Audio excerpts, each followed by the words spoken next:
Welcome to SerialPodcastNine. All right, should we start this? Hi, I'm Kevin Peterson. And I'm Gerard Peralta. And I'm Ryan Benoit, and this is SerialPodcastNine. And I forget why we're here. To make a podcast, Gerard. This week we have questions, and we I just couldn't burnt do my fucking face off. Really, John Travolta, Nick Caged your face on that tee. Yo, I literally watched that movie this weekend. Really? Face Off? Yeah. Oh yeah. I woke up and I was like, I got nothing to do. I'm gonna watch this hilarious, terrible movie. And then Watch Nicole Face came Off? home. Yeah. And then Nicole came home, and then I was like, yo, I'm about to watch this terrible movie. Like, I'll just put something else on or something. She's like, no, that's fine. Like, watch it. Oh man, I loved Face Off when I was a kid. John Woo. John Woo, I don't think where's John Woo? Isn't that who made it? The director? Well, is he in it though? No, he's the director of the movie. You just said he was in it. You're like, John Woo was in it? Oh, I said he directed it. That's what I meant. I didn't hear that part. I like to just talk about, his spirit is in the movie, the essence of John Woo. Okay. Especially when they do he likes the slow motion birds, I think is one of his shticks. Oh man, what a movie. All right, but that's not what we're here to talk about. We got questions that aren't about Face Off. And they're not from Matt? No, we definitely got a question from Matt. Oh, fuck. All right. Yeah, no doubt. Like, all what right. the fuck? Well, okay, we can go through and talk about pick which one if we want the answer. So I do like it because Matt writes bits out to me, actual comedic bits. And so he says, I think you should ask about their opinions on vanity plates, i.e., and he spelled it out, LVR space 2K. So Lever 2000 would be Gerard. That would actually be super funny because people would be like, would just be like, yo, what the fuck does that say? And it'd be so funny. Also, he said, also ask Kevin if he's ever had spinners on his car. Yeah, I had spinning rib hubcaps. Right. I don't know if I got them for free or if I bought them from Canadian Tire or something. But yeah, I had spinning rim hubcaps on my Corolla at one point. And why did you have them? Because I thought it was hilarious. I had Steelies, so to me it was more hilarious than just Steelies. Yeah, it says here to fact check you, as long as we know Matt's telling the truth. Yeah, because he writes the answer. What? He wrote he bought spinning hubcaps so when he pulled the e-brake while drifting, no one could tell. So that obviously it was a joke. All right, here's actually the good part, and we can see if it works or not. So the guys of S9 are so cool and sometimes not relatable because they're so cool and smart and handsome. Share some stories of times they were working on cars and things didn't go as planned, i.e. your gas tank fell off at a drift event because you zip tied one of the straps. So I don't know if that's a real story or not, but that's anyway, Matt. So, that's Matt's real story. That was Matt's real story. Yeah. Okay. I got it more relatable. Go ahead. Well, yeah, I got a story. I was working on my 1JZ, and I was gonna put in my X7 Cressida. Oh. I was so stoked. I was like, I always like the clean look of the motor where it looks like it barely works, and so I'm like, oh, I'm gonna remove all this unnecessary wiring off the motor. So I'm like, tracing them back and cutting off plugs and going through it, and I'm all stoked. And we're building this car in my mom's driveway at this point, so yeah, outside. So yeah, anyways, yeah, this is a long time ago, so then I pull the Hall harness through the intake manifold, and I'm plugging everything in, and I'm like, there's only fucking 5 injector plugs. What's going on? And then it turns out that I cut one of the injectors right out of the loom, and very had to go back in and trace that back and rewire the 6th injector for my car. And then it worked. You got it going. Everything. Yeah, no. It was all good after that, but it was just definitely pretty hilarious. How long did it take you to crack that riddle? I found it right away. Yeah, exactly. Okay. All right. Once I went to plug it in and it didn't add up, then yeah, okay. Like, I think you cut it off, man. He's like, no, I cut off like the evap or purge, and I'm like, no, I'm pretty sure you cut an injector. Yeah, my thing was like, when I built the Cressida, I was like all about making it fucking crazy and super clean and like all this shit. So it's like, didn't want any wiring in the engine bay, didn't want a normal radiator setup. You know, I didn't want like everything was just like super clean and super sano and like whatever. So I made all this custom shit, custom radiator, custom AN fittings. Like even the AN fittings themselves were custom. Like I had to get them. So I didn't like the color. So I got parts of them anodized, and then they weren't like the color wasn't nice. So I got them stripped and repolished and then re-anodized, and like it was just like excessive, right? So yeah, step one was I made this custom radiator, which was like kind of fucking fine, except I like kind of fucked it up. Like I basically ran the car super hot, and like I think their fan was wired backwards and shit. And like I ballooned the rad, but like it was a custom fucking radiator. So now I had to like buy another radiator and like get my buddy to weld all the fucking tanks and all this other shit. And like it was just, the other thing was the wiring. I didn't want any wiring in the engine bay. So I just basically tucked it, but like basically brought it to the outside, not like inside the fender, but on top of like the chassis.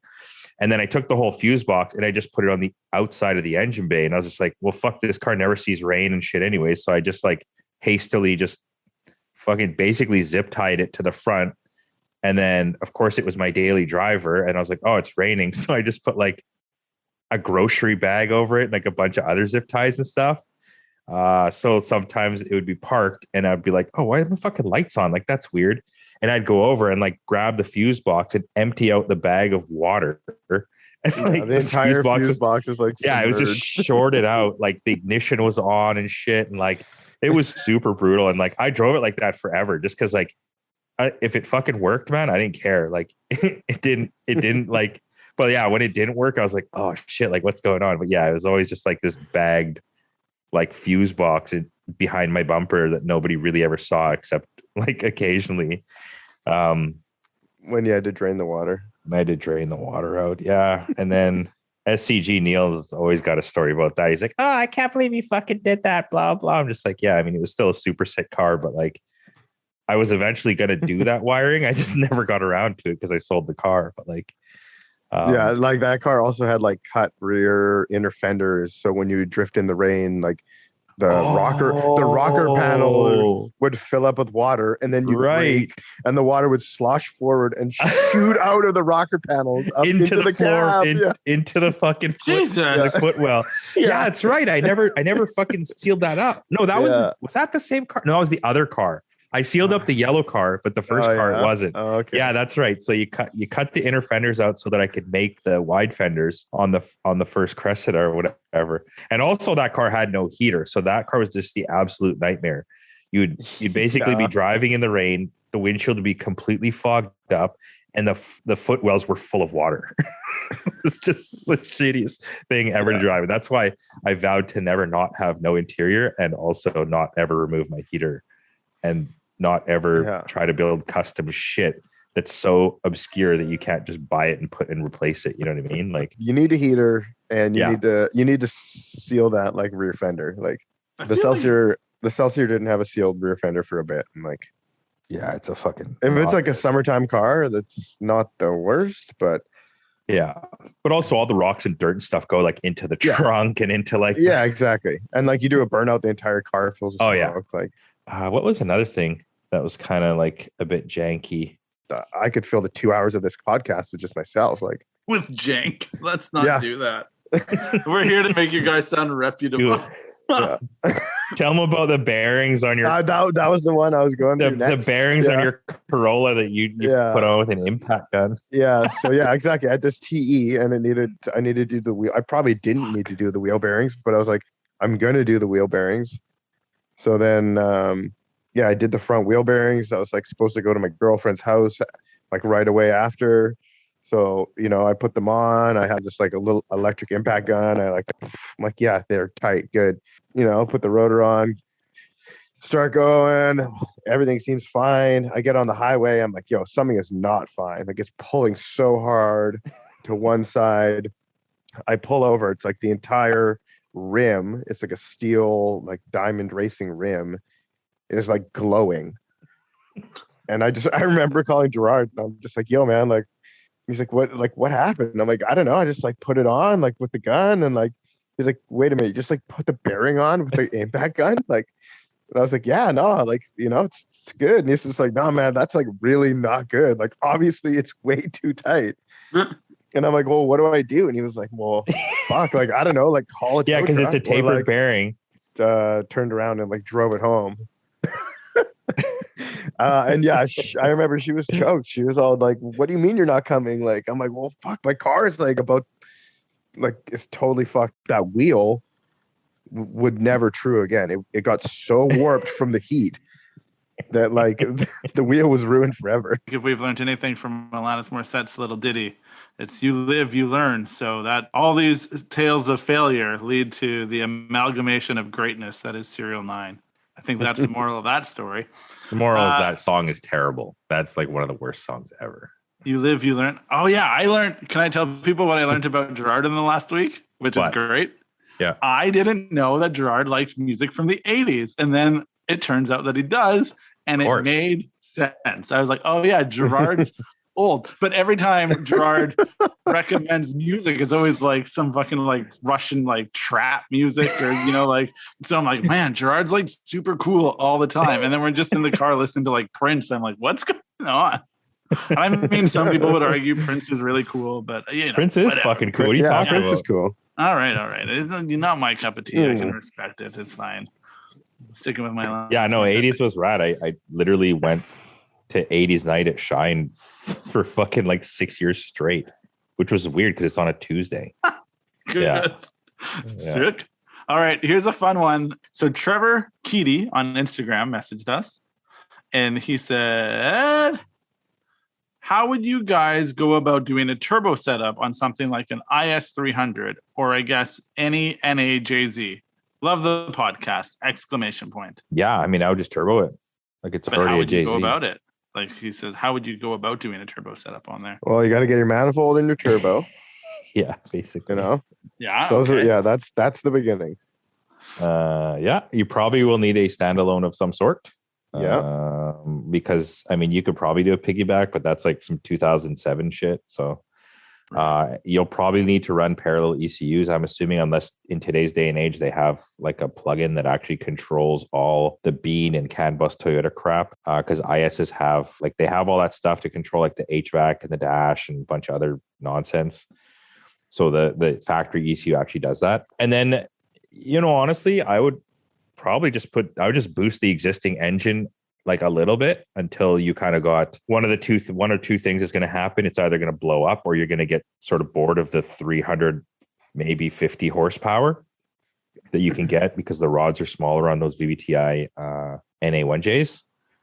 And then, as you're already driving it boosted, I'd probably save up for some rods, maybe even pistons, and then do all that. What do you think the cost is of this? Less than swapping in a 2JZ VVTi for sure. I feel like nobody has a 1J VVTi like you just said though. But yeah, like I assume you meant 2J VVTi. But yeah, sorry, yeah, I meant the existing 2J non-turbo VVTi. Yeah, I mean the thing is the prices of those GTE motors right now. By the way, mine's for sale. We're going to talk about that later. So is exorbitant. They're like $6,500 on the low point right now. At least, yeah. And I mean, rods and pistons are like, I don't know, $1,500, maybe $2,000. You throw some bearings in there, and I mean, yes, you're honestly like the high comp NA, like when it's turbo, it sounds super cool too. Fuck yeah, dude! Hands down, the best motor I ever had was the 1.5J, like with the NA bottom end. It was probably like 9-to-1 compression, sounded sick, made a ton of power, ton of torque, and honestly, like the earlier non-VVTi, non-turbo 2Js, when they're turbocharged, sound amazing. They definitely sound more 1J-ish than like a GTE. Just because the GTE, the compression's kind of low, so it sounds all like and like lazy. So yeah. Get some 10-to-1s. Until your open gate opens, you know. Yeah. Just build a high comp turbocharged 2J, and that's the sickest. All right. Yeah. I was going to say earlier, I didn't answer any of Matt's questions because I'm already super relatable, so I didn't need to answer any of the questions. And I don't have an answer for building an NA 1J or 2J. I'm, as I've mentioned in the past, a strong component of just buying the car with the engine you want in it, which is an option for everyone. And it's getting more and more expensive. So it's getting less and less an option for everyone. Yeah, it's unbelievable what these things are costing. It's unreal. Yeah, but that was my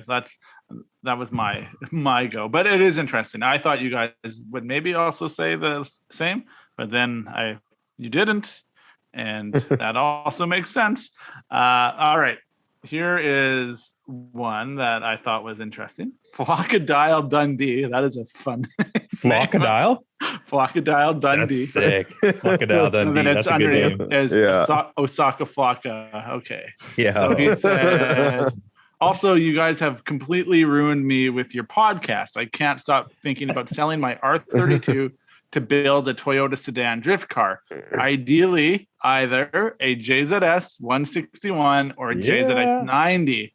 And I said, I will just read the whole conversation. I said, I love me a JZS, but I think the JZX might be a better choice. And I said, Skylines are cool though too. And he said, yeah, but when is the better choice the more fun choice? And I said, well, that sounds like a podcast question. So build a JZS 161 or get a JZX 90. So he already has a 32 GTR or a GTST? I don't know. Let me check. Oh, that's crazy to go from that car to a JZS. Like, I mean, I don't know. Like, there's only so much fun can be probably had with a GTR, but like you can't drift it. You can't So I mean, you could just simply turn off the front wheel drive. But yeah, I guess you would not swap a GTR for a fucking either of those cars. Well, maybe not swap, but like you'd sell and get money to build it. I mean, if you've had it. I mean, it is a funny thing.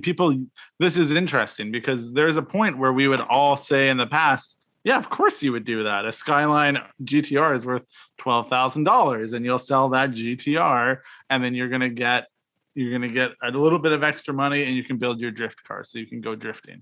There's been a ton of people that have moved out of the R32 GTR. That's crazy. I mean, if you have that car I feel like those are the cars though. It's like the GTR and the JZX. It's like they've both gone to the moon, if you will. And it's not like you could sell the GTR and buy 3 JZX 90s. No. You know, you could buy probably 2. You could buy a JZS 161 and build the living shit out of it. Yeah, and build it. But that's the thing. In that situation? So if I lay out these 3 cars for you, which one are you going to take? And what are Kevin you can go first. R32 GTR, JZX 90, JZS 161. I can cross off the 161 already. Like, obviously. Yeah, I feel like Gerard did it. I'm not going to do it better. I had one. I never insured it. I sold it. It's not the car for me. I do like the JZX 90. It's weird because it's like I don't really want an R32 GTR at all, but like it's probably like a pretty sick car to have. Wasn't his question like which one should I buy if I'm gonna between those two? Well, it said like it's kind of I mean, I can talk him out of buying either one. And just sticking with his car, can't I? Because I said, as a guy that would still choose the JZS 161 over a 90, because I'm an idiot and I don't know any better. On paper, for anyone else, I would say a JZX over a JZS. And I said, because I think it's the better choice. And he said, yeah, but when is the better choice the more fun choice? So I think there is that question of like, modifying a car to be something spectacular, which we can all scoff at the idea, but I think everyone on this chat has also we're all practitioners of it. Because it's very easy to say like, you take the R32 GTR hands down. It's a fucking collector's item now. It's only going to go up in price and you're going to take it to an auction when you're 65 and it'll be worth $2 million. But we also all could have owned an R32 GTR if we really wanted it. If that was like, speak for yourself. I never had a chance to. Of course you did. You were too busy. You're like, yo, I have 6 of those wrecked in my fucking shop's front yard. Pretty much. Yeah. Yeah. So, and this is the thing. It's that I feel like there's wisdom in giving people advice that you would never take yourself, like understanding like your own flaws. And I understand. Yeah, no, totally. I think I would take the 90. Yeah. I like 90s more than I like the 161. But thinking about it, I'm like, man, yeah, like, I would have a sick 161, but it's like, would I have if I could pick a 161 or a 20 or, you know, or all these other cars, like it's pretty low on the list. You only have 2 choices. It's lower on the list than the 90. Where does the 90 rate for you in JZXs? Where do you guys rate that car? Like, I like so 90s. Okay. Well, I mean, I don't know. Why don't you answer the question then? Yeah. Okay. What would Gerard build between the 2 cars? I mean, to me, there's 3. Yeah, you can keep the R32 GTR. Gerard ain't gonna fucking keep no R32 GTR. Yeah, obviously. No, he will. Although he's full Nissan. He's full Nissan now. Yeah. I mean, okay. Yeah, man. Honestly, man, if I had a 32 GTR, I wouldn't do anything with it besides fucking make it super nice and just like maybe stance it out a bit and sell it. But yeah, I could agree that would and sell it. Unless no, I didn't say sell it. Did I say sell it? Yeah, you said stance it out a bit and sell it. No, sorry. I meant keep it. Sorry, I meant keep it for a bit. But see, that's the thing is like keep it for a bit and then what? Well, you're gonna sell it. Man, you Freudian slipped your answer already. It doesn't matter. Psychoanalysis says you're selling the R32. That was a Freudian slip. Yeah. What I meant to say was like, yeah, like, what are you going to do with a 32 GTR? It's either going to look super sick, be clean, or like be super fast and like maybe track race it, which is probably quite fun. But like, I mean, for me, that I've never had a GTR because of that. Like, I don't think all-wheel drive is fun. Like, yeah, you could probably turn off the front shit, but like, I would rather just have a GTST that was sick, except for the fact that the GTR is worth a shit ton of money and it's collectors and all this stuff. But yeah, okay, so I'm going to sell the GTR for like a ton of money. I'm building a 161. Like, I'm probably going to, like, I like 90s and stuff, but like, I don't really like them that much. I mean, I would probably be better swayed with 100. 100 could probably edge out a 16, but like, not a 90. So I'm building a 161 and it's going to be pretty mental because I'm basically taking all the 32 money and blowing it on this like super sick. I'd probably just build it to be better than my last one was, i.e. more of a race car. And yeah, so it'd be like basically like a JZX, but like with the bigger chassis. I guess I would take the 161. All right.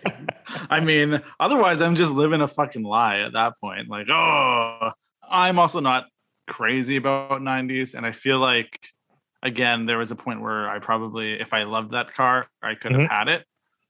Same with the GTR. I think really if push came to shove, I could have had one of those. It just wasn't. I feel like though if you had a R32 GTR right now, you could sell that and build your car. Yes, and you could, and that is absolutely correct. I mean, maybe the logistical problem or like being rational about it, I think says just keep the GTR R32 and have that, you know, but they're nice cars. The heart wants what the heart wants. Yeah. And I mean, and to be fair, that car makes more sense for me than either of you, because I don't drift. I don't, you know, like I don't need a rear wheel drive. I just need a car that is fun to drive. So yeah, I mean, like I said, they're nice cars and stuff, but like, I mean, they are the first ones. The only thing for me that has is the fact that it's like a, what's the word? Like a cult classic, sort of like highly sought after car, not by me, but like by other people. So it has some weight like that. It has clout. I've driven those cars. I've, you know, whatever, modified them and stuff. They're pretty nice. They drive great, but like, yeah, I mean, it's at the end of the day, it's basically like an old shitty Nissan. Like the clutch pedal bracket's going to break. And like, you know, the fucking, the window winders are going to stop working. And like I don't know, like everything's going to go, the wheel set's going to break. The strut tires are exactly. Like, I mean, the tie rod's going to break. Yeah. Like, The one thing I will disagree with you is I don't even think that's a cult classic car anymore. 32 GTR? No, I think it's a full-on classic. Oh, I yeah. think, Well, I just meant like it has among car giant, people. Yeah. I think in the car world of what we do, it has arguably a pretty it's got a lot of weight. It's got some big balls. For sure. Like a JZS is a cult. However, if you would have said 33 so. GTR, I would have hands down said, fuck either of those Toyotas. I'm taking the 33. The 33. Oh my. Yeah, I love the 33. I think, I did get one. So those who follow Gerard or SerialNine on Instagram. And this is a Matt question. I can tell by your voice. It is not a Matt question. Oh, sick. But for some reason, when Gerard goes through a thing, people reach out to me, and that's weird. They want to reach out to me. I think it's like, again, it's barriers of entry, and it's like you got to answer that whole thing. Yeah, maybe you're the podcast boss. You are the podcast boss for sure. But it's also like I think like I'm the most available is also the thing, right? Like I mean, I literally reply to DMs like 24/7. So. I know, but maybe people are intimidated by you. Yeah. I don't know. You never unless they're asking on the podcast. Yeah. But he has said that he'll answer things. I think it's just because I do ask the questions. Gerard, when you were very livid, not about traffic, but when you were livid about your blit. Yes. You wrote out a giant rant about your blit. And people were like, is he okay? Should we talk about this? And I think that this is actually not, I don't want to talk about your anger. You do you and deal with what you want to do. Yeah. But the root of this is driving like a 25 to 30-year-old car, right? Modified car. Yeah, modified car. Also, this is counter to what Gerard always says he wants, like kind of like a plug and play car, but he never builds a plug and play car. So let's talk about how Gerard feels about the blit. The blit? Yeah. Ah, shit. Okay, well, I like the blit. I like the idea. I like the idea again. I like the idea of a blit. And see, that's the thing. First of all, okay, so I've never had 100. I've never had a 90. You know, JZXs, whatever. I've kind of always liked them, but I've never had one. I guess there's a part of me that just always wants to have something unique and kind of like a bit out of the norm. So I thought, okay, JZX 110. I love the chassis. It's the best, in my opinion, JZX chassis. Wagon, super cool. I've always been into wagons. I just think they're really cool. I love the wagons. The blit aesthetically is a bit difficult. Like it's a kind of a fucking weird car. The styling, it's odd, but like it's also kind of sick because it's like ugly hot. Like it's weird, right? So anyways, I thought, okay, because I had a Verosa before, which is another pretty cool 110. Ugly hot as well, but like I thought, which one's more ugly hot, the Verosa? The Verosa. Nah, the blit. The blit is way more fucking difficult for sure. The Verosa's like at least it's all like uniform. Like I feel like the rear end of the blit is extremely difficult. Like it doesn't really ever look good except when it's just absolutely dumped, and it's only cool because it's dumped. Like it still doesn't really look cool. It's just is cool because it's canned. My problem with Japanese wagons. Go on. Okay, so yeah, then I thought, okay, well, this is the car for me because like if I basically have always wanted a JZX street car, daily-ish street car. So I thought, okay, like I have 3 kids. I need to put my bike in it. I don't really like roof racks and all that shit. Like when Dominic and I go biking, I usually just put the BMXs in the back, which, when I had the Verosa, I'd have to like take apart my BMX and put it in like the front seat and shit. And like with the wagon, I could just kind of, put the bars back or whatever and like put the whole bike in. So I thought, okay, JZX wagon, coolest thing ever. So whatever, I build it, it's got the 1J, it's got this, it's got suspension, it stands out, it like, has sick wheels, it's pretty cool. But like that car was a total piece of shit when I bought it. So like in the Gerard world, I would have had all the stuff done by now, but like we're sort of doing a video series on it. So the build of the car has to be staged while I'm driving it. So like I did most of the shit and then some of the shit sort of didn't work out. So it's kind of like half done. or like a quarter done in some areas and like half done in some areas. So yeah, it just sort of sucks. Like we put a standalone on it, but we didn't like finish the tune because I'm already going to put a turbo upgrade and a different injectors. So it doesn't make sense to do it twice. So I was kind of driving it around on like some like quick tune that we did at like 2 a.m. or something. So it runs worse than stock. All the bushings are fucking blown out like in the diff and like the subframe and shit. So like it's just super sloppy. So that sucks. The GX rack I found out is extremely slow compared to any of the JZX racks. So that sort of sucks to drive. I can't put the knuckles on it. So that's terrible. Terrible. The seats fucking suck. So like I'm trying to buy seats for it. Like they you know what I mean? Like the seats, they're okay. They're, it's a JZX stock seat, but like it would have been better if it was like an STI or like even a Caldina that came with Recaros or something. Like they're just basic ass stock seats, and I'm 6'2", so like they're kind of shit. It looks good. It sounds good. It's like kind of fast, and like people like literally, break necks looking at it. But like that to me, like when I'm driving it, I don't really enjoy it that much as when it was just dumped on stock wheels with the stock ECU. Right. So anyways, I still like the car. I'm still going to finish it, and I'm going to force myself to like finish it to the point in which I thought it should be, and then assess whether I want to keep it or not. Because I don't think I should sell it, because that's kind of something I've always done, is like I get like a little bit of a hurdle and I'm like, oh, fuck this. I'm going to sell this thing. I'm going to like totally like start some other new project. And it's like, whoa. It's like, give it a bit, just chill. Like, the process takes time. If it doesn't get done in a year, that's fine. Just like keep the car, drive the car, refine the car, finish the car, and like try to fucking enjoy it for a bit. So like, yeah, my goal is basically 350 wheel, nice car to drive on the street. And then I feel like this bleeds over into, you said earlier, the 2J that was in the Aristo is for sale. Yeah, the 2J. I mean, it's tentative. I'm waiting for some word back from a certain racing engine company in New Zealand. But yeah, I think I feel like we talked about it all. Nothing's a secret, is it? Yeah, nothing's really. I feel like even the fact that Gerard wanted to get rid of the 2J, that wasn't a secret. Yeah. Okay, so yeah, I guess it's official. The 2J with the entire CD Pro and everything is for sale. To fund the VK56 like high RPM NA build. V8? Don't DM me about it.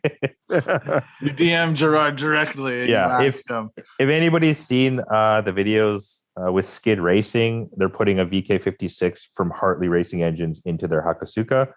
So it's basically like a 500-600 horsepower NA VK56, which is a Nissan Titan or Armada engine. Has history in motorsports and stuff like that. It's pretty cool sounding V8, and it's, dual overhead cam, high RPM. So yeah, trying to build something that revs to $8,000 and makes basically 550 to 600 horsepower and sounds sick and is like a V8. What's your current favorite car that you own to drive? The truck. QX56. Yeah, I knew that was the answer, which I think this is a big circle around a point which you made. And I think this is where Kevin's expertise will come in as the king of the shit boxes.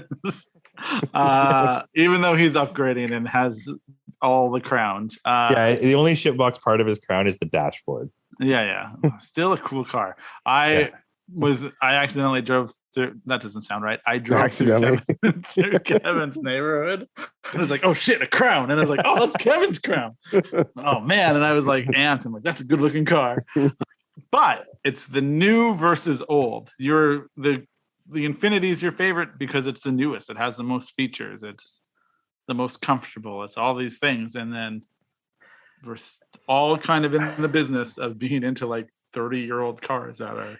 I mean, yeah, there's that. Plus, I hate to say it, man, but like the Nissan-ness of it always puts a smile on my face. I put the window down to buy some fucking coffee and it's fast. It's not like a Toyota window that's like, it's just like here's your fucking money. Like, give me the coffee. You know what I mean? Like the door handles are super easy to open. My kids can open and close the doors. No problem. Like it's fast, it's torquey, it's just like, it's kind of just like brutish and like badass, and like I don't know, that's just like fucking cool, man. You know, like I don't know, everything about that truck just puts a smile on my face. Yeah, I mean, Jody's always like, "Could we get a truck like that?" And I'm like, "No, we can't." Except for the fucking fuel economy. Yeah, we can't afford that fuel. I mean, it's the same as your truck. The fuel economy is the That's same. its premium that you have to put in yours. Yeah, that's true. Yeah, that's the difference. $170 fill. Oh, goddamn! And how long does that last? You don't want to know. Yeah. Now Kevin's dipped his toe. Smiles per gallon. Yeah, not long enough. I'll tell you that. Yeah. That was my big complaint with driving the 4Runner back to Saskatchewan, was like the payoff on the 4Runner is like almost none, right? Like it's not like an exciting car to drive on the highway or anything. It's just bad on gas and slow, and you're like sick. Yeah, could have bought a Camry. Yeah. Exactly. And that is the constant thing where I'm like, I like this vehicle, but I don't know if I like it enough to RAV4, buddy. RAV4. No, Jody is like full on Highlander, bro. Just pay that extra. Highlander is fucking tight, dude. Get a Highlander. I would just go to like a Crown or a Camry or something. Yeah, or a GS. You don't want any sort of SUV or a GS? You're gonna get like a GS and the Aristo? I'd get like a GS 450h or a Crown Hybrid. I mean, I'm down with the Crown Hybrid. Yeah, you guys don't like but the Crown Hybrid's going to be ancient, and the fucking batteries are going to be cooked out of it. No, I know. You got to replace that. You got to replace them. I know it's a thing, but it's a thing. As a daily, you get a Crown or whatever hybrid or whatever those are, and it's like, I'm not worried about modding that car to do anything because it's an automatic. So maybe you put wheels on it and some suspension and you drive it around, but not anything too crazy because I want to go over speed. Automatics can't be modded. Your car once was an automatic, my friend. Yeah, and I wouldn't have bought it if it was. That would not have been a thing that I would have. Also, that's another problem in my head, is that I still affiliate like automatics with not fun, even though I know that's not the case anymore. Add 7 gears and like rev match downshift and stuff. Yeah, but I've never driven anything like that, so I don't know that. You drove my truck. No, does that do that? Yeah, it's got rev match downshift and it's 7-speed. I was just worried about the fuel economy the whole time. I'm trying to like navigate downtown Vancouver streets with your truck. Yeah, 10% throttle, Ryan Benoit. Yeah, man. Ryan thought the clutch was slipping, so he just had to baby it. I also drove Kevin's car, the Crown, and I was like, this was the perfect car for traffic. It's pretty sweet for traffic. Yeah. It's like comfy, and I didn't like think about anything. I was like, until you have to change the climate controls, and you're like, which one, what, where? Like, you have to like learn shit. And I was gonna say, Kevin, you've dipped your toe into like modern-esque with the newest Crown. Yeah. And you say like all the luxuries are there that you've, from a guy that went from like Daleen and Echo. A busted Echo with a fucking busted Echo. Yeah. And the windshield like no stereo. No stereo. No windshield. Stereo. Well, actually, it had a stereo. It was a single, like, no, it never worked. Boom. No, the UE boom that you would stuff into the cup holder. Yeah. Bluetooth speaker. Yeah. That's a step up from your fucking headphones that you used to rock in like the Corolla. Yeah, the TE when I just wear headphones. Yeah. I was like, what the fuck is this guy doing? He's wearing headphones in his car? Like, what an idiot. I do like that you guys both went through this experience and were like, we should start a business together. Yeah. Okay. So I guess I'm just trying to like get at, I don't know what the real question or the problem here is, but it's like, at what cost or what price or how long are these 30-year-old cars? Like, what's the relevance of them? Like, it seems like they're frustrating. I mean, that's the thing, right? Like, you asked me what my favorite car to drive is, and it's the truck, because the truck is probably as fast as the Blit. It's easy, and like, you never have to do anything. Like, you didn't have to do anything to get it there. I just literally bought bought it. Yeah. And it does all that shit. And entertainment system is going to be way better than the Blit will ever be. And it's as quick as the Blit, and it can hold everybody and it's a in truck. your entire family. Yeah. And you can put like a fucking bike rack on the back, and you could take it off road. And you know what I mean? And like it does everything all at once. And the steering's fun. Yeah, exactly. It's literally like an all-in-one package that actually does a lot of the all-in-ones pretty decently. Like even if you want to fucking rip through traffic, like yeah, you're taking some chances with like the cornering and stuff, but it's pretty fun to, it's still pretty fun to like carve. Like, but yeah, I feel like honestly, I think it's what Ryan's trying to get at is like same thing. It's like with the 18 Crown, it's just like, all right, well, it's nearly as quick as the 17 Crown. It like everything. Like if it had the 2GR instead of the 3GR, it'd probably be like comparably, you know what I mean? Yeah, exactly. But yeah, that's what I mean. I keep looking at G37s and like all these other like a Q50 or something, because it's like is that like my truck embodied into like a sporting sedan? Like, you know what I mean? Like, well, it fully just feels like the more newer and modern you get, the infinitely better it always gets. It's just like every year you hear it's like, oh, like we improved the chassis rigidity like 10%. Yeah, or 50%. And it's like, how shitty was it in 1991? It'd be like 300 times stiffer in 1997. Like, but we approach these problems by being like, I'll just put some strut tower bars on it, and I'll put a 12-point roll cage, and I'll go through the firewall and in the strut towers. Yeah. You gain fucking 10% rigidity with that fucking whole roll cage. Now you have no interior. Like, yeah, exactly. And like all those cars, it's like all steel suspension. Like, that's why like when with Gerard with the M35 Stagia and like myself with the 18 Crown, it's just like those are the next generation cars. Like that's the next level. It's like, it's like maybe we should just be, instead of like going bit by bit on the bottom end, we should just make a jump and like buy the new one. You know what I mean? Are we just wrong about everything? Like we're holding on to cars from 30 years ago. I mean, dude, that's like when you say like, okay, the rant about the Blit and all this shit, like, dude, how many times, like, so we pulled a tranny from a G35S sedan the other weekend or whatever. And then like, all I had to do was start up the car, pull it out of the garage and like, drive it around the parking lot a bit. And it's like fucking steering, like felt so good. Like the throttle response was fucking amazing. Like, and this is a new car. And like a lot of the things with the new cars are better, but like a lot of things theoretically could also be worse. Like, oh, they're so detached and like this and that. It's like, yeah, they're detached, but they're still better. It's like, yeah, you can be as attached as fuck with like a 1991, I don't know, Skyline or a fucking Soarer or whatever, but like, that's not that good. You can be detached and have some computer aids with a 2017 car or a 2007 car even. And it's like, still feels better than the fully attached or fully connected early car. You know what I mean? Like, but I think then you like slip into that slope of where it's like, all right, well, like, Gerard, you could take the R34 GTR and like go around the track as fast as you could and like feel so good about your time. And then like your wife could go and take the Taycan around the track and beat your time. Oh, yeah. And it's like, well, like that, like, which is better, like, I mean, you're not convincing me between a fucking Taycan and an R34, but no, I'm just saying though, like, it's like a different thing where it's like, totally. Where it's like, do you feel that like your son who's never driven should be able to do a faster lap time than you because of just the pure technological advances? Or like, do you ever feel that there's that room for the nuance and the old school technology and the being able to do what the computers can't?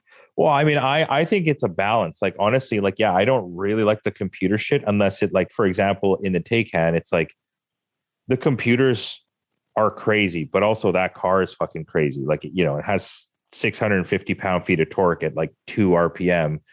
And there's just literally probably no possible way that you could ever drive it without crashing it. I mean, obviously you could drive it, but if you're trying to drive it spiritedly or like an asshole, you would probably just die within like the first day or two. You know what I mean? Like, or just destroy the car.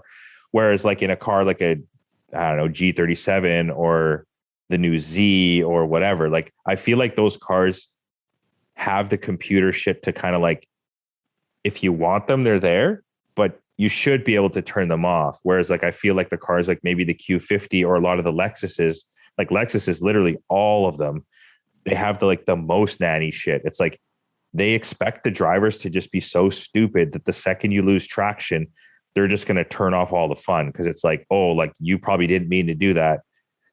But they're, whereas Nissan's like, oh, like you want to have fun, like here's the button, do whatever the fuck you want. You know what I mean? This is a good point, because that's almost like that whole seat time thing where you're like, oh, you need to learn on an A86 in order to be a good driver. It's like kind of the same shit, right? Well, no, like, yeah, basically that's what I'm saying. Like, it's like, okay, like, so if you could just buy a new car that had like a drift mode button and like you could exactly shred and perfectly drift all the time, like, do you think that like someone who's doing that and film that video is more impressive than someone who's drifting a normal car? No. And that's kind of what I feel like, where it's like, if you're laying down the lap time in the car that is like, it's four-wheel computer drive, aided, everything is computer aided. Like, is that as cool or is like quote unquote manly as someone laying down a lap time on a car that has like whatever, no ABS and a manual transmission? But you're forgetting that the 34 GTR actually does have a shitload of computer. No. Right? Like, yeah. I'm not saying it doesn't have. No. I just mean like I feel like there's like a line in which, like, yes, I think that, like, let's call it analog and let's call it digital, right? Yeah. I do feel that like the analog portion of car life is extremely important. But I don't want to dismiss the digital side, because I think the digital side for me is very welcomed. However, once the digital side sort of oversteps my analog to your analog, it's like infringing on my analog love. I'm just like, yo, fuck off, right? Like, I want to be able to turn the digital off. I want to drive the car. Just like we were talking about Teslas, for example. It's like, I don't give a fuck to not drive my car. Maybe I'm not saying never, but maybe there's a time when I'm like, oh, like, I just want to, like, if I had a 40-minute commute, probably I just sit there and like just fucking do work or go to sleep on the way home. Maybe that's cool. But like my 15-minute commute to work, I enjoy every fucking second of it. I mean, maybe not the drive home with the traffic, but like when I go to work, it's amazing. And I want to keep that sort of analogness to my life, right? Do you feel that we cling to the analogness of all of these things because it's kind of like our claim to relevancy? Like, it's our claim to the culture that we've attached ourselves to. I mean, I feel like we're real close. I think it's a bit. I definitely think I'm probably the most progressive in that area out of us. I've definitely been sort of moving forward like quicker or whatever, and like I'm fully ignorant to it. Like mine, like I come by also, like you've been in it the longest, though. You know what I mean? Like that's the thing. You've had the most time to get frustrated. You've had the most time to do as many builds. It's funny because that's most experienced. That time came to me like I was into old cars. I had a 69 Cortina, a 76 Pinto, and I was working on my 74 Capri, and like the drive shaft blew up, and I was just like, yo, fuck these old cars. I'm sick of this. And I went out and bought a brand new Civic at the time, which was 1998, thinking, okay, like, it's all going to be fucking gravy. Like, I just have to pick out of a catalog, this suspension and this and that. And then really at the same time, like, car's a fucking car, man. Like, if you want the best shit, you still got to build it. Like, there's some, like, especially in today's day and age, there's a lot of like nice choices, but realistically, there's still someone else's fucking idea. You know what I mean? So that was the revelation. Like, fuck those old cars. I want to get a newer car, which was 98. And like now I probably had that revelation again. I'm like, yo, fuck these old cars. I just want to get a new car. Here, I'll try to illustrate this again. I was scrolling through a Facebook group, and it was like just one of those like general ones. And someone put up a meme making fun of people that drive manual cars. Really? Yeah. And then there was this whole conversation. It was like, yo, if you think you can drive a manual car faster than a modern car, like, you're dumb. Like and like you said, the modern sequential transmissions and all this other shit. I mean, that is absolutely the most perfect example. Yeah. So anyways, go on. And that was my thought. I was like, we've lived long enough in this to come to the point where it's like, there was a point where if someone put up like, oh, I have an automatic, you'd be like, what, you don't like sports cars? Like, get the fuck out of here. Yeah, Go buy yeah. a manual, you dummy. Like, Yeah. again, whole reason I bought the Aristo is because it had, like, I'm in that mindset. Like, man, if you're going to drive a car and it's going to be fun, it's got to be a manual transmission. Yeah. But I mean, Yeah. that's a perfect example because, yeah, like you would have been totally right however many years ago, but now they've made the automatics so fucking good that they're basically manuals, and now they have setups where you can like basically mimic a manual, and in fact it's even better than a manual, but at the same time it's not analog. It's like a digital manual versus an analog manual where you have to push the clutch, you have to time the shift. This is one thing that I will say. It's like the JZX 100s, the 161s, the 90s, all of those generation of cars, even the Altezza, it feels like they're new enough that they're not quite there. They're not there like all these modern cars are. They don't have all that shit we're talking about. But you go back a little bit behind that, and all those cars shouldn't be there, and you never expect them to be like that. So it feels like those cars get the pass where it's like, yeah, like it's totally about that, like the sensation and the sound of the 5M and like all that, but like it's like the that middle ground of car just fits in this like weird mush pile of like of the absolute extent of old technology before like this giant leap that happened. Yeah. So when does the leap happen? Like, where is the giant leap? Like, when can you? Because like I don't think like the Aristo. No. It feels like every car after 2005 was 10 times better than every car. Yeah. I mean, that's the thing too. It's a code. perfect example. Like the fucking Aristo, it has like 100 computers. It's got like computers for the stereo, computers for the windows, it literally has some stupid module or computer for everything. And I mean, maybe the newer cars still have those functions, but I feel like they're more seamlessly integrated, and it's just like it's like a better experience. And also, yeah, one thing I want to say about the manuals is because those G's have like a rev match downshift that you can turn on even in the manuals. And it's like, because even the Type R has that. I remember when I drove the Type R and you're like, yo, is that better or what? Like, it's kind of lame because like literally every downshift is perfect. And it's like, yeah, it's like cool to have it, but it needs to be able to be turned off, because I do like to downshift myself. And it's like every single time you do it, it's like, do I do it perfectly? Or did I kind of fuck it up? Was I a little too early? Was I a little too late? And that's part of the enjoyment of driving a manual. And like, you should have that if you have a manual. But like, maybe sometimes you just like, want to chill and like, I don't know, when you downshift, it's like, I mean, obviously to us, it's second nature and shit now, but like maybe if you're a beginner, you can turn the rev matching on. I don't know. It's kind of cool. I mean, like, maybe you like misshift because you're not paying attention and like, you were about to over rev to the moon. But I mean, that's the thing is like when you do that, it saves you. Well, no, when you do that, you're like, oh, fuck, like that was a terrible shift. And you kind of kick yourself inside and you're like, all right, next one, I'm getting it. You know what I mean? Like, yeah, no, totally. Like that's the thing, right? I guess I'm just curious if we're are we dinosaurs now? Is kind of what I'm saying. Like, I mean, you're only what you choose to be. Like, if you want to stick with your fucking Aristo for the next 10 years, you're a dinosaur for sure. But like, you know what I mean? And they were saying, I don't think that's true though either though. Like, Ryan, but I mean, that's what you like. Yeah, like that's what I mean. Just because you can appreciate and you have something else doesn't make you a dinosaur.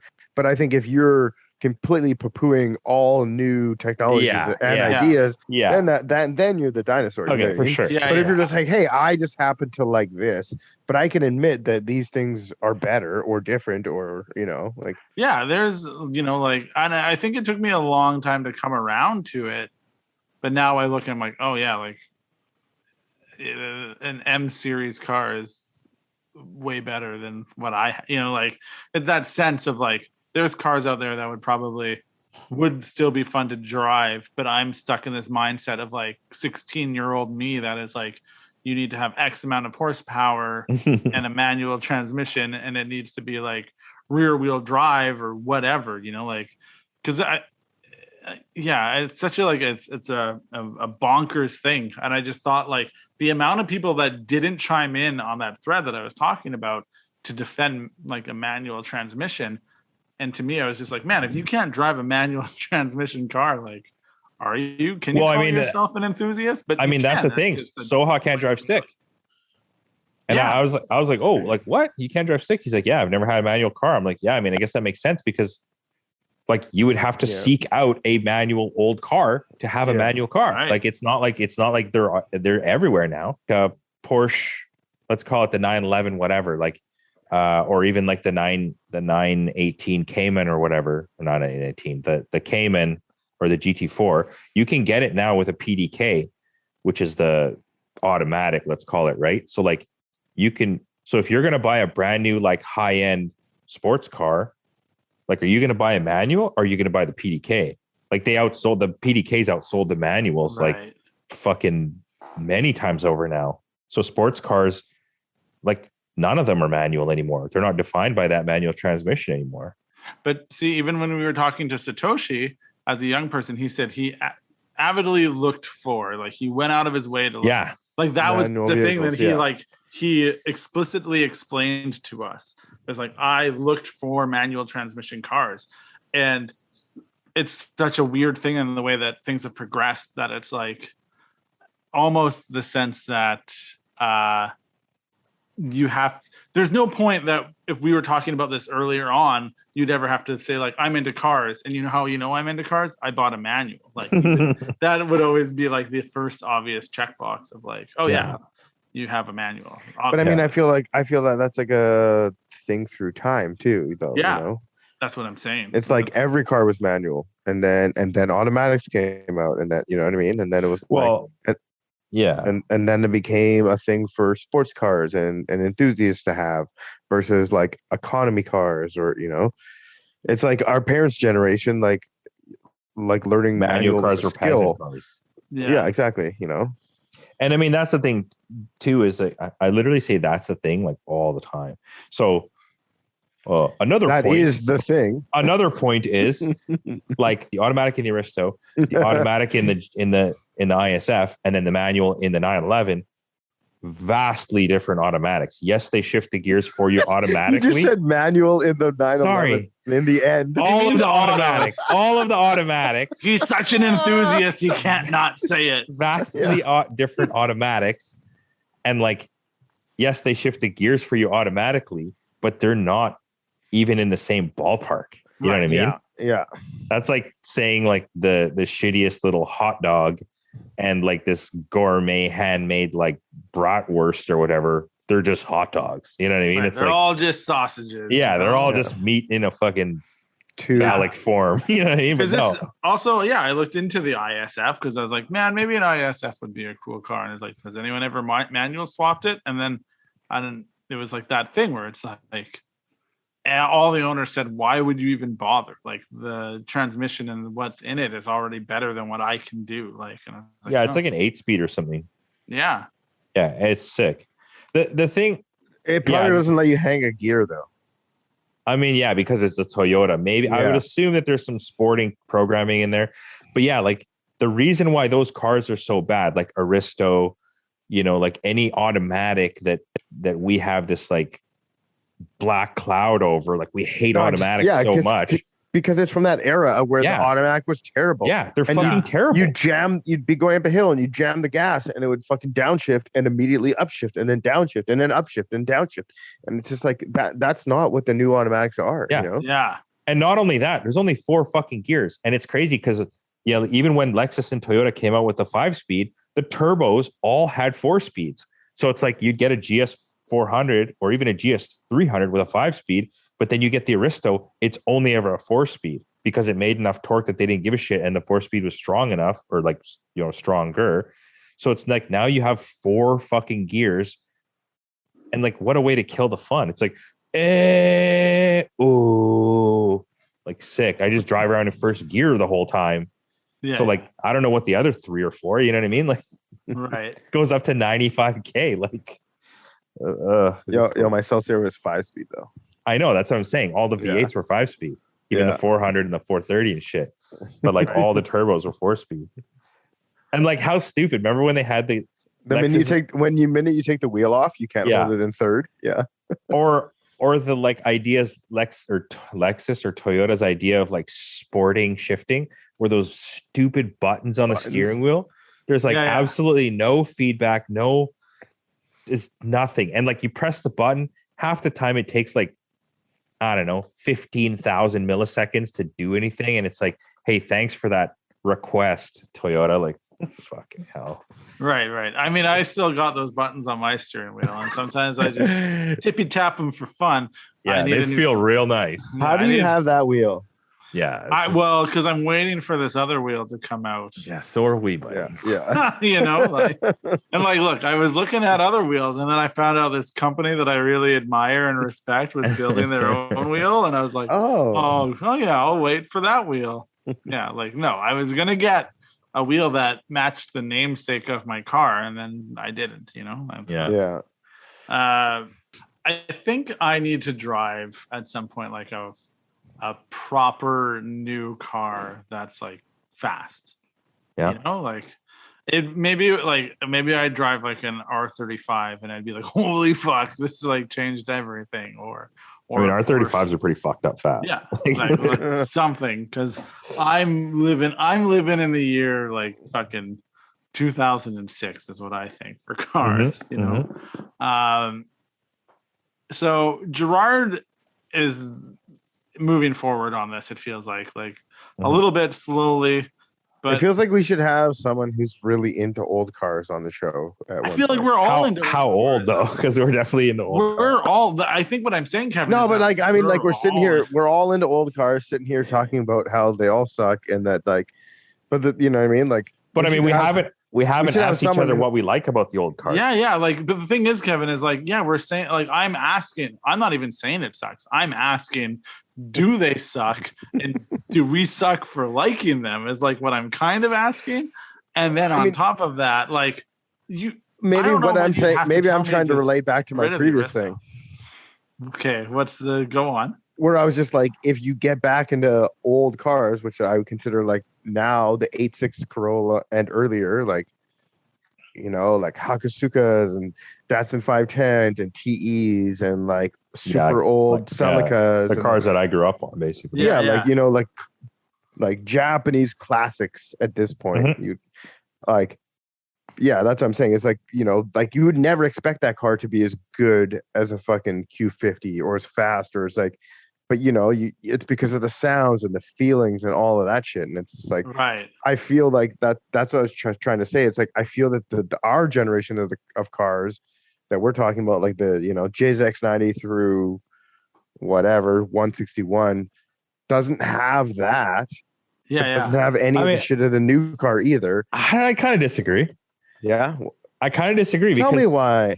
Well, I mean, because I come from old cars. Like, yeah, like my first cars were 60s and 70s cars, right? Like, and I loved them because like it was romantic, it was like old and shit. Like I had a British car from 1968 and it was like, it was cool. Everything on it was like, I don't know, it was really unique and like you had to build everything and stuff. And then, I had the Fords that were like in the 70s and like they were cool because I don't know. It's just like there's that whole like you appreciate quality because I guess it was like the 90s when the cars were pretty shitty anyways. Those old cars were cool because they were like from an era where like style and like, whatever. And then so the 80s were there. Like, I don't know. I fell in love with the X7 because it was an 80s boxy car. And like, yeah, I guess that's one of the cars you're talking about is like, you would not expect an X7 to be as amazing as it actually is. Like an X7 is a fucking amazing car for 1987. Yeah, that thing way is ahead of its time. Yeah. And then like, yeah, when you buy it in the 90s or the early 2000s for the value. But then you go to the X8 and it was like that much better, right? Like the X8 was so much better than the X7. And I mean, yeah, it lost a bit of the styling, like romantic, like it wasn't as fucking cool, let's say, but it was definitely a much better car.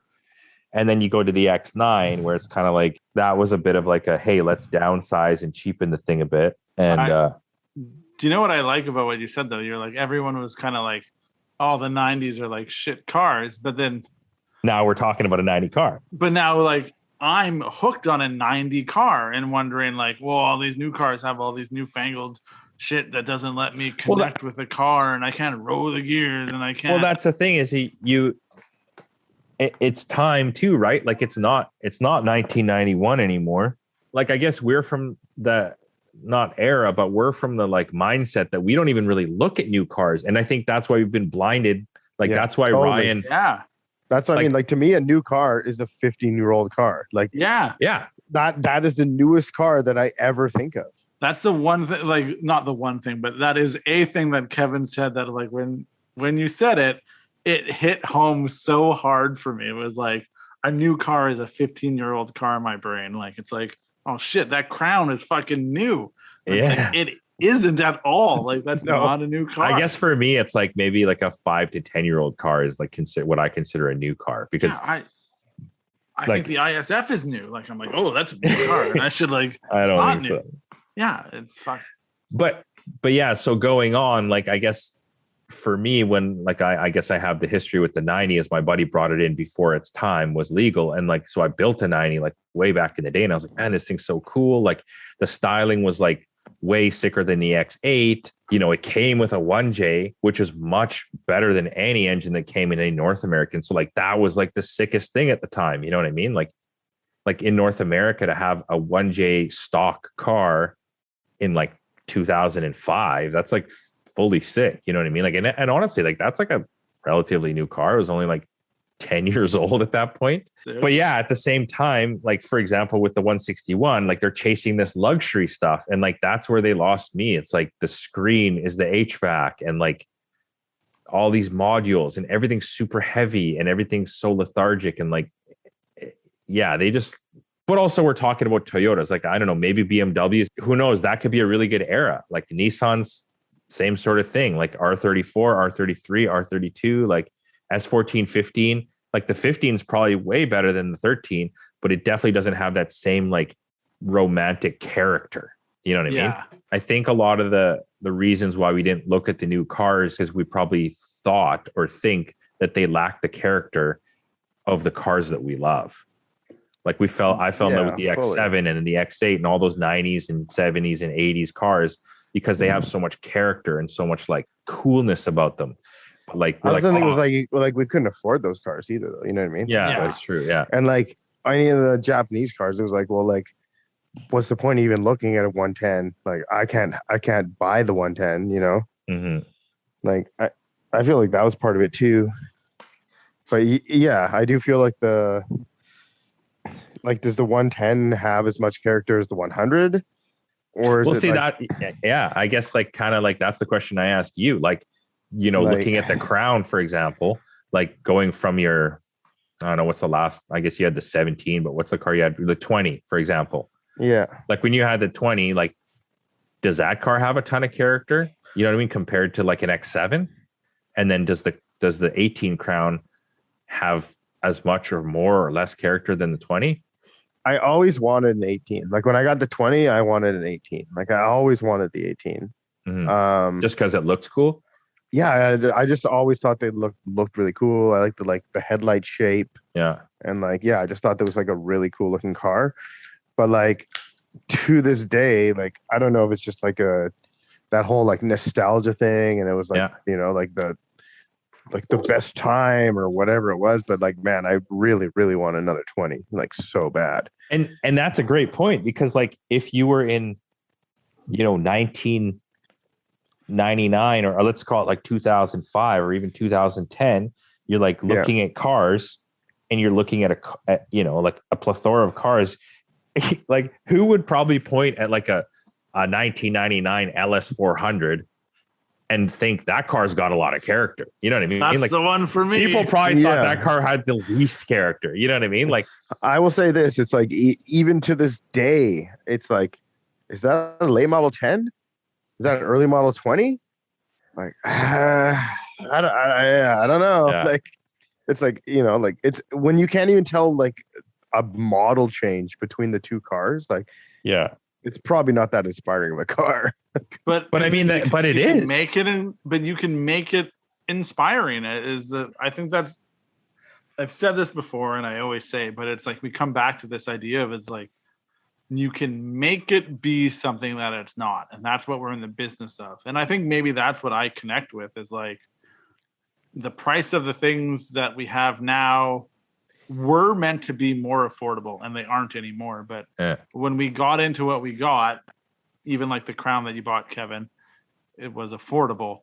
And it's like you can make it be something that it isn't, and it's not fucking up an investment type of thing, right? It's not like I'm gonna fuck up an M3 or I'm gonna fuck up a 911. It's like you're fucking up like a Toyota that was like $5,000 or $9,000. Yeah. Like the Aristo is never meant to be worth what it is worth now. And yeah, exactly. It's like the crown is like 1/10 what like a nice JZX 100 would sell for right now. Yeah. And it gave you all these things to be like not feel guilty about, because I guess the next thing is if we all realize that we were fell more in line. So I guess if Kevin and I realized that like Gerard's onto something, we all sold all of our shit and just went and bought new cars and we're like, we're gonna mod them. Realistically, what would we be doing to them? Like, would you be going all out? Same like, shit. I don't know if I would be. But honestly, then like realistically, it doesn't make sense to have like one like nice new car that you're a little bit cautious of, that you spend a little bit more on because it's new, so you have to put more expensive parts on. Or does it make sense to make more sense to have 5 cars that are all in various states and that are all Yeah, I love the 5-car thing. Like I do, and but I loved it at the price of what we bought our cars, I guess. And it comes back to like that idea of spending way more on these cars that I admired than I would probably want to. So maybe it does make more sense to have the brand new car.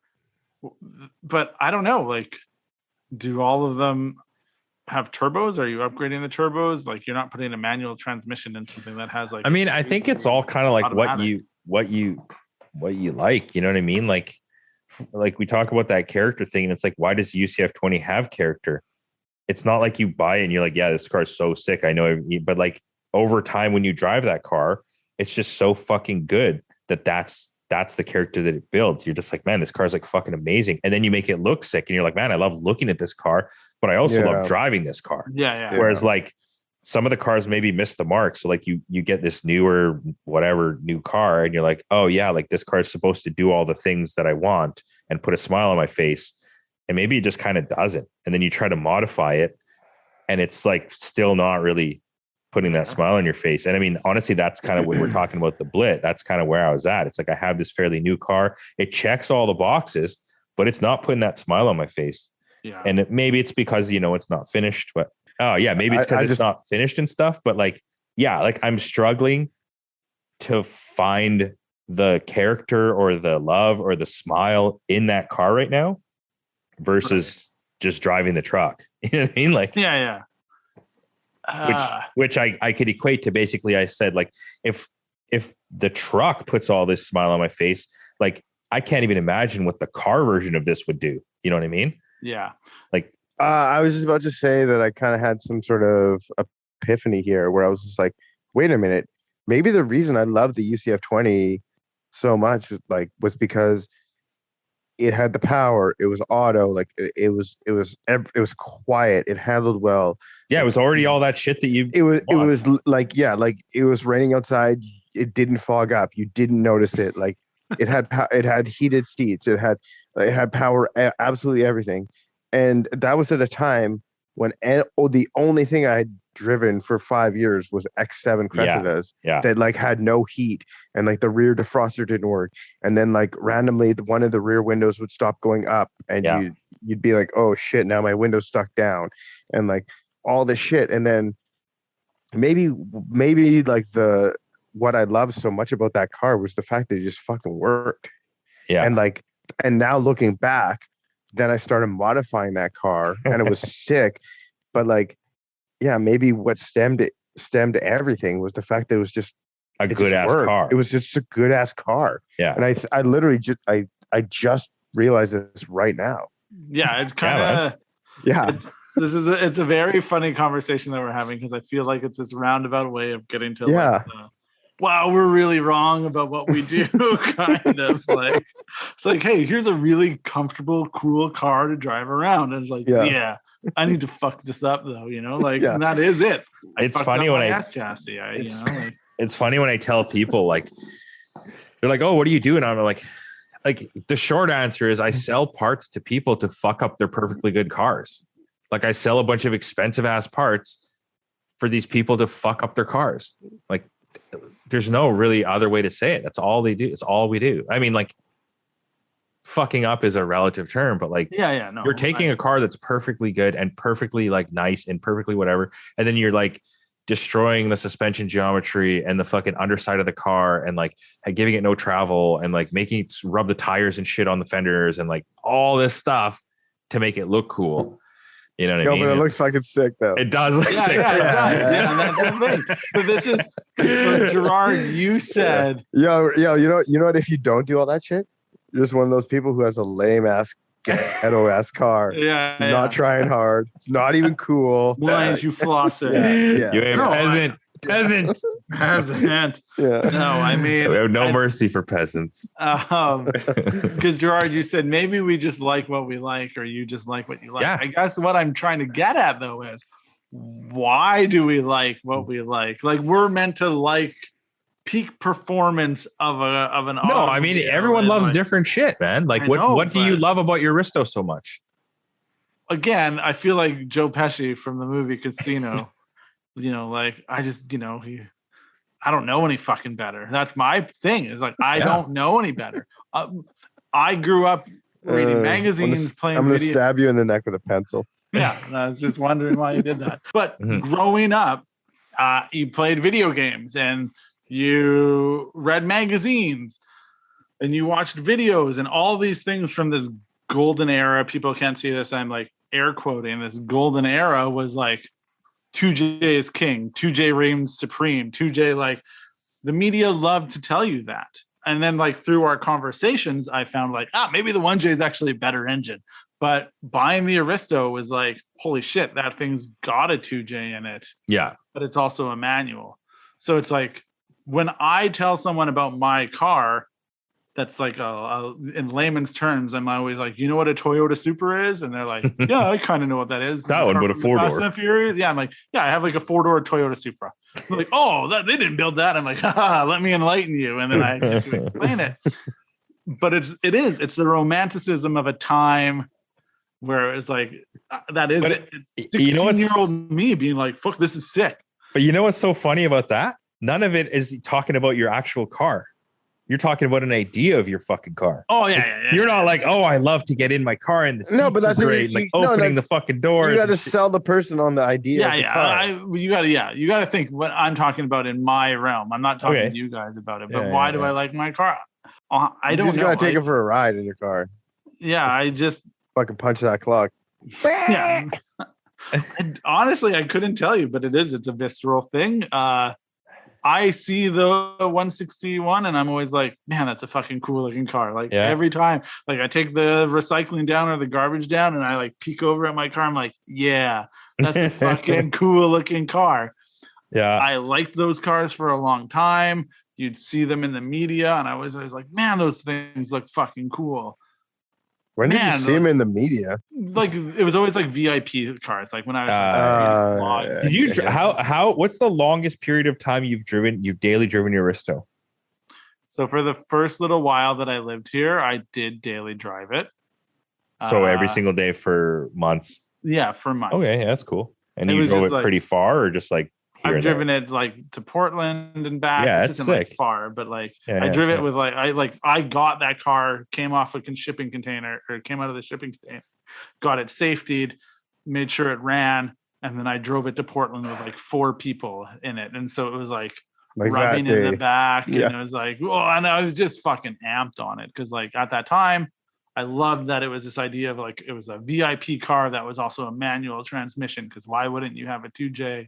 Yeah, that's super sick. Like that's like the idea of it's fully sick.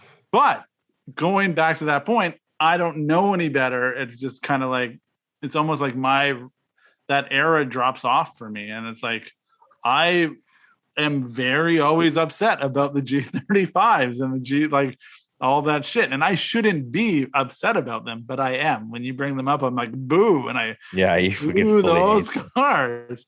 But they probably are a better car. And out of the box, it probably is a better car. And probably all these newer cars are probably better. But yeah, I don't know. Yeah, it's funny because you can tell that, like, I mean, I don't want to say like it's a bit ignorant, but like the VQ was literally on Ward's 10 best engines list, like, fuck, I don't know, 5-8 times or some shit. Like, it's like a really, really good engine. But like at the same time, you're just like, oh, it doesn't sound good. Yeah, but I'm also in my head, I'm like, it ain't no fucking 2J. That's how I No, I mean, it ain't a 2J, but like, that's what I'm comparing it to, Gerard. When you tell me about that, I'm like, yeah, but understandable. It's not in Super Street Magazine. That's true. It's not in Fast and the Furious. It's not a Papa Hood type thing, and they're not standing around looking at an Infinity. And Paul Walker's talking about that, you know. And I mean, for me as well, I just love cars. So I would love to have like every single car and just experience every single car. Like, yeah, I can get like some shitty car and just feel like the kind of like learn about it and know about it and like find the nuances of like, oh, this part's kind of cool, or like they did that really well or whatever. And it's like, I mean, you know, but yeah, I obviously would choose like a cool or one that I thought was cool. Like, yeah, I've never had a BMW, and it's kind of honestly a little bit stupid. I should just owned all these rad so-called like dope cars. I've never had a Mercedes, never had an Audi. You know what I mean? Like, I've never had any of those cars either.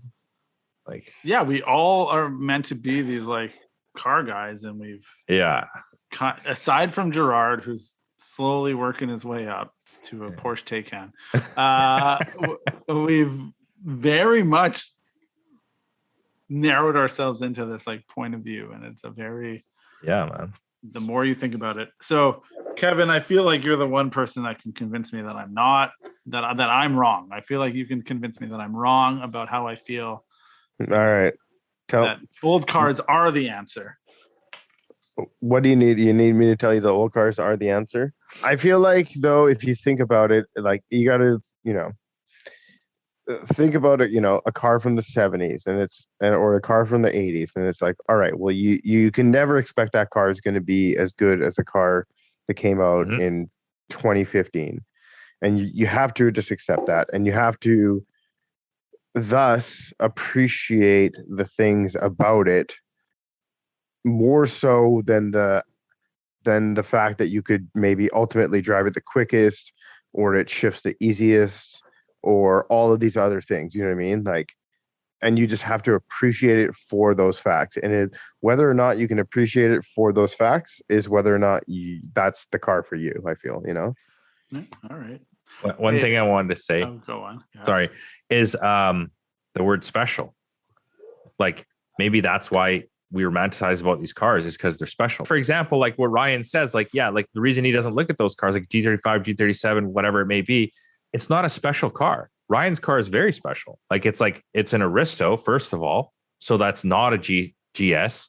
It's a fucking manual Aristo. So like, that's even more special. You know what I mean? And like, same thing with my Blit. Like, that's what kind of keeps me hanging on to it, is like how many Blits are there in the world? Fucking, I don't know, 1,500 or 2,000 or something like that. How many Blits have a 6-speed in them? How many Blits look like my Blit? Like, it's pretty easy to have a car that's like special. Whether or not that car is good, that's two totally different things. But like, that special holds some sort of weight, and I think why we love those cars. That is an excellent point, and I think it kind of totally. No, I was just gonna say totally, but then also like I was gonna say like any modified S13 in whatever 2000 or 1999 is kind of special, because it's like it's a new car. It's like it hasn't been around that long. It's like, so like the more new the car, it feels like it's not as special, or maybe new cars never get modified as much because of the cost of the car. No, totally. I 100%. And then I would say, and this is maybe a more out there thing, but it's like, at the end of the day, we belong to a subculture. And in this subculture, you are more often than not identified by the car that you own. So the sense of having a special car in the subculture that we exist in carries a lot of weight. So in that sense, it makes total sense that Gerard is building a Blit, and then like, and he has a Stagia that he's going to put another engine in. Exactly. Like, and then Kevin has an Altezza that's like fucking glittery hot pink with zebra seats and 3-spoke wheels. It's like a means of identification. I think it's almost like the badge of honor that everyone has. It's like if someone told me they had a G35 and they were into import cars, I'd be like, eh. But if someone tells me they have an Altezza with a 1J in it and they drift it, I'd be like, oh yeah, no, you're fully in this. Like you're. What if they said they had a G35 with a VK, and they had a 1J and they drifted? There you go. Yeah. Then I'd be like, yeah, you're probably in this. But that so like, what if they were like, hey, I have a Scirocco with a 1J and I drifted? I don't know.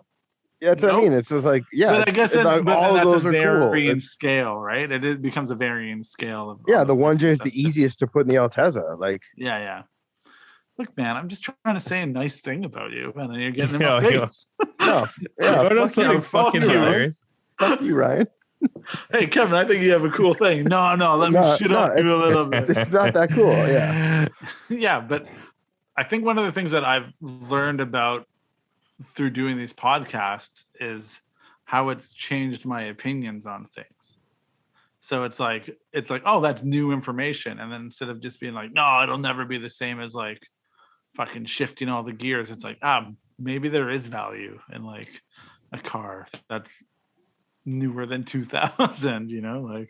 Yeah. Well, I mean, also, like, I feel like you said, it's like, you had Gerard's car for a week or his truck for a week or a weekend, and like you've driven the Crown for a day, and it's like, well, shit, like maybe my preconceived notions about like what make this vehicle not as dope as I want it to be, like, aren't quite there, Yeah. Maybe we should talk about expectations. Sure. that's why like some of these cars like don't meet them. You know what I mean? Fuck. So which cars don't meet expectations? I mean, when it's stems from like I was choked about the Blit because like anyways, go on, Kevin. No, I was just gonna say, like, imagine spending $40,000 on a JZX 100.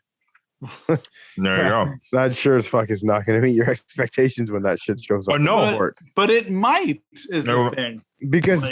Because honestly, because of the clout and because like you're the guy with the 100. Well, also, if you're the guy spending 40 grand on a JZX, you really want that car.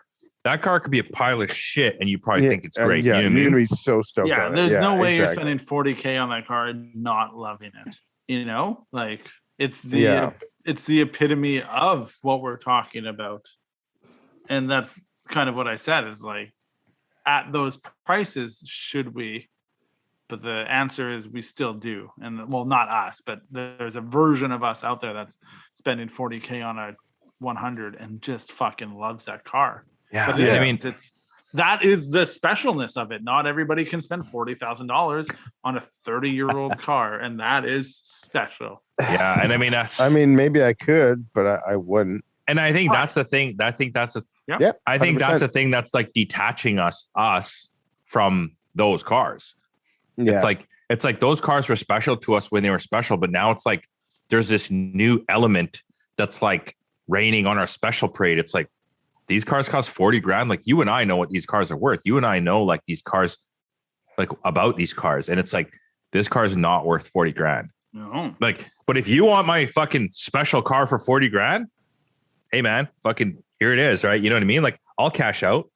Like if somebody gives me 30K for the fucking Blit, you can have that 1J, bro. Like, yeah, which is not going to happen because it's just a bit too special. You know what I mean? Like, yeah. Unless I find that one or two people in the whole entire world that think that car is as sick as I do. It's a little too Gerard. No, but they want a there are those people though who want like a 6-speed JZ wagon. How many 6-speed JZ wagons are there in the world? I never really thought about it though, but it's like that car is 17 years old. Yeah. And that's like the car that you don't like, that you think is shit, is probably like the craziest iteration of that car that's ever existed. Yeah. Exactly. But I mean, it's not done yet. But like maybe when it is done, it's going to be great. That's what I mean. But even I don't even it's know not even done yet, and it's already crazier than probably everyone. Yeah, I mean, you're probably right. The best version of a that's ever in existence. Yeah, and you're like, it's garbage, and I hate it. That's too far for most people to see. It's like if you're gonna spend 20 plus K on a 20-year-old car, you probably want the cloudiest car you can get, and but also you're probably not willing to admit that it has any problems or deficiencies. Yes, exactly. Gerard, do you think the Blit will eventually get to a point where it meets your expectation? Yes. I mean, I really hope so. It's like, this is going to be my last Toyota hurrah. It's like, if this car can't meet my expectations as a Toyota JZ powered rear wheel drive Toyota, like I'm probably going to be done with Toyotas. Well, don't worry. I'm still here with Toyota. Yeah. Forever. Kevin's fucking trucking. Kevin, I guess I can't really ask you to answer the same question that Gerard just answered. Maybe. Do all of your cars meet your expectations? I'll bring this full circle. So the 17, I did like a million things at once. I did the motor mounts. I did the CD Pro, and the motor needed a bunch of maintenance, so I did like rear main, front main, water pump, cam seals, VTI seals, valve cover gaskets. Right, the rad hose leaked, so I did like new rad hoses, a bunch of shit, and then I drove it. Man, I probably drove it for 2-3 weeks, and then all of a sudden it started smoking like crazy. So I was like, what the fuck? Like it's pouring out oil. Yeah, so I tore it all down, and it turned out that it was like the cam seals. Like, I don't know. I'm just super frustrated. Like I had to do this job that I literally just did. So I don't know if this is like relates to that, like the beginning where it's just like shit you did where you had to do again, and it's just like completely frustrating, or the 18 Crown, I just get in and drive it. No problems, but I don't even know. So I need you to say the words. Does it live up to the expectation? Honestly, though, like I drove it the last 2 days. Like it's so fun, man. It's like rolling through the gears. It's got so much power. Like you just like the tires up. It's yes, it does. Honestly, like the manual. The manual Crown 17 with the 1J, it's really sweet. I really, really, really like it. Right now it's got an open diff, so it definitely needs a diff. But it is funny to hear us talk about the cars that we like that are obsolete. Yeah. The amount of joy that they bring us, I think, is like very like it's like like that's it, man. Like it is a very visceral thing, and obviously I think we all kind of know that, and you can't define it, but and I was asking everyone too, but I mean, it's weird because I feel like you could scientifically analyze our voice, and there's some sort of thing in the voice of me talking about the 17 Crown there that isn't in the voice where I talk about the 18 Crown, Yeah, for sure. There's something there where it's just like, man. There's also expectations. Like I think different people have different expectations. Like I assume mine are not quite a bit, but like they're higher than some people's. So I feel like it's like a lot easier for me to get disappointed with. Like it just kind of came to me because they're like, yeah, right now it has an open diff, and I'm thinking in my head, how the fuck have you been driving an open diff JZ car for even a day? Like I don't even understand that at all. Like I would have just put that diff in there fucking the second that I had it. Like it's just crazy. And then you're still like, yeah, I really enjoy this car. It has an open diff. And I'm thinking, what? Like, but it's interesting because whatever, to quote Kevin from many episodes ago, like whatever happens in our caveman brain, Gerard, the way that we talked about the cars that bring us joy, I don't think there was a point in this episode where there was a car that you talked about that you spoke about so fondly, warts and all, that like when you asked me like why the Aristo, or like Kevin about the Crown, like I don't know if there was a point where like when you talked about the Blit, this is the Gerard of it all, and it's you're always looking to make things better, and then there's that thing where maybe Kevin and I are just finding joys in the things that we can. Like I don't know. I don't know. Maybe. My other question that I wanted to ask really quickly was, Kevin, when I said I need you to save this and explain to me why we drive old cars, and you said, "What do you need me to do? Explain why we drive old cars." If I would have said the other, explain to me why we should drive new cars, would you have done that? Yeah, totally. You disingenuous motherfucker. All right. Well, I don't think you're the. I'm here to make TV. Yeah, I don't think though you can fake the funk on when you talked about the Crown. I don't think that's a thing that you would be faking. No, I mean like. And also, you didn't choose the Altezza, which was like you chose the Crown. So. Well, I don't drive the Altezza. Like, let's be honest with ourselves. That's the thing, is like you have to drive the car, and that's kind of why like the Blit for me, I have to commit to it, because like that is an idea in my head that I've wanted for quite some time. And the fact that it's slightly disappointing right now or discouraging or whatever it may be, like I still think that it can meet my expectations. It just has to actually, I have to put in the work and the time and the commitment to get it there. Yeah, I want to get you to a point where you talk about a car as fondly as you talk about the Porsche Taycan. I don't know if it can happen. Man. No, I know. But it's funny because it doesn't even have gears, and I never even noticed that. You know what I mean? But it's the most positive I've ever heard you talk about it. Now that I actually think about it, we're having this conversation.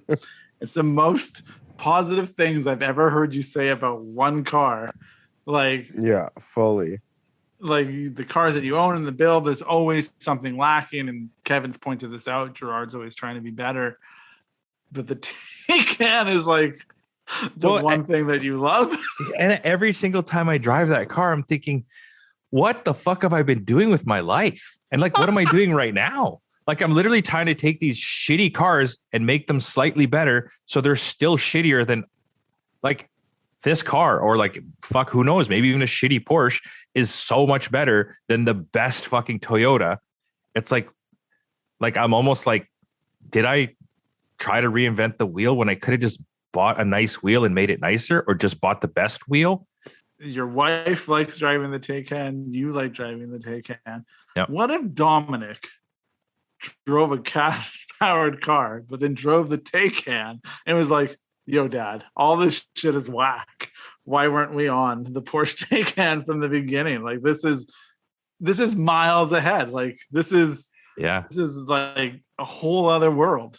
And I mean, luckily my son, I think, enjoys the sort of visceral, like the engine sounds and shit. Because, okay, so the other thing I was saying to Kat, because Kat really likes a Taycan, so I sent her, like a modified one. I said, "This one's yours." It was black and lowered or whatever.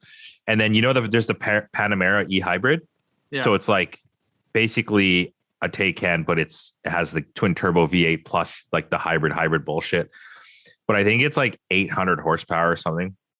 And then so there was a Tech Art one that like launched in Instagram, and I sent her that one, and I said, "That one's mine."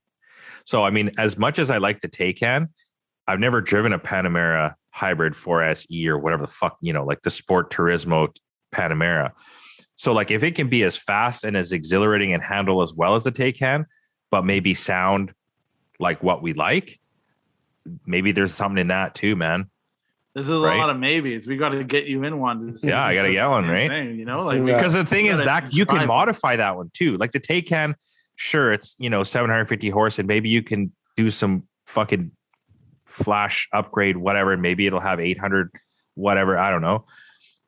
But the twin turbo V8, you can still modify the engine itself, and then it still has the hybrid. So I think there's like those Panamera, whatever hybrid, they have like 900 horsepower or something, and they're faster than the Taycan when modified. So it's like, that's something I'm really interested in, because I love engines. Yeah, but I also love really fast, well-handling cars. So it's like a step back from the It's very funny to hear. I'm not saying it's without. No. Why is It's Ryan funny so flabbergasted? Because Gerard keeps making the same move over and over and over again. You say you want the car out of the box that you don't have to fuck with, and then even when we talk about this, you're like, "This is the car that I can fuck with." Yeah, and that's the car. But I mean, the Yeah. car starts out good already. I think the car has 750 horse stock. So that's already fucking nuts. Yeah, but you're saying like I could make it faster than the electric one, or sound cooler or something. Yeah, and I get it, but you are caught in an abusive pattern with cars, Gerard. Yeah. Well, I'm a drug Gerard's in an abusive relationship. Drug addict. Yeah. Gerard's definitely. Me and Kevin are just kind of like cavemen, but yeah, you're a drug addict. I agree. All right. Yeah. I think that's wrap it up. All right. So yeah, like the takeaway, I guess, is that unfortunately new cars are better, and unfortunately is with like a double question mark. Yeah. Like maybe you don't get the same feelings and exhilaration that you do from something that's harder to do or more visceral, if you will, but you're going to get there quicker with more comfort. Yeah. But maybe you won't have as much fun getting there, Maybe, but maybe getting there in more comfort quicker is more fun. Yeah. I mean, maybe we're just all kind of dumb. Like that might actually be the take. Totally. Yeah. And that's. Did you say we're all kind of dumb? Yeah. Like we're all just a little bit dumb. Like, I mean, maybe that's the question I always ask myself when I try to take it. I'm like, man, what the fuck? Like, am I an idiot for liking these, whatever the fuck they are? Like, but I mean, even though you love the Taycan, and it doesn't mean you can get the Taycan though, That's true. Yeah. And that doesn't make you dumb. Gerard is maybe a little bit dumb because we're all a little bit dumb, but he's trying to get better, like he's doing night classes. Yeah. But but I'm just happy being an idiot. It seems like, and I guess the takeaway is ignorance is bliss. So on that note, let's call it. All right. All right. Well, thank you for listening. Oh, what we should say is the AK-49s are out and in the store.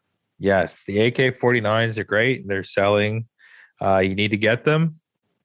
And they're great. They're going to be on a couple of pretty cool cars very soon. And you'll see them in action. They're for the JZX 100, though, right? In the streets. Well, they're for IS 300, JZX 90, JZX 100, JZX 110, Crown, 17 Crown. Did I say IS 300 already? Yeah, you did. Yeah. You better get them before they're sold out. Yeah. Also, if I buy one, I can't. But if I theoretically did, could I get a sticker with the logo on it? I think so. Yeah. We're trying to make those right now. Yeah. Okay, cool. Because it's a cool logo. So if you drive any of those cars, I strongly recommend you go buy one for yours because I can't get one for mine. So, all right. On that note, thanks for listening. Okay. Bye. Thank you. Bye. Bye. Thanks for listening to Serial Podcast 9.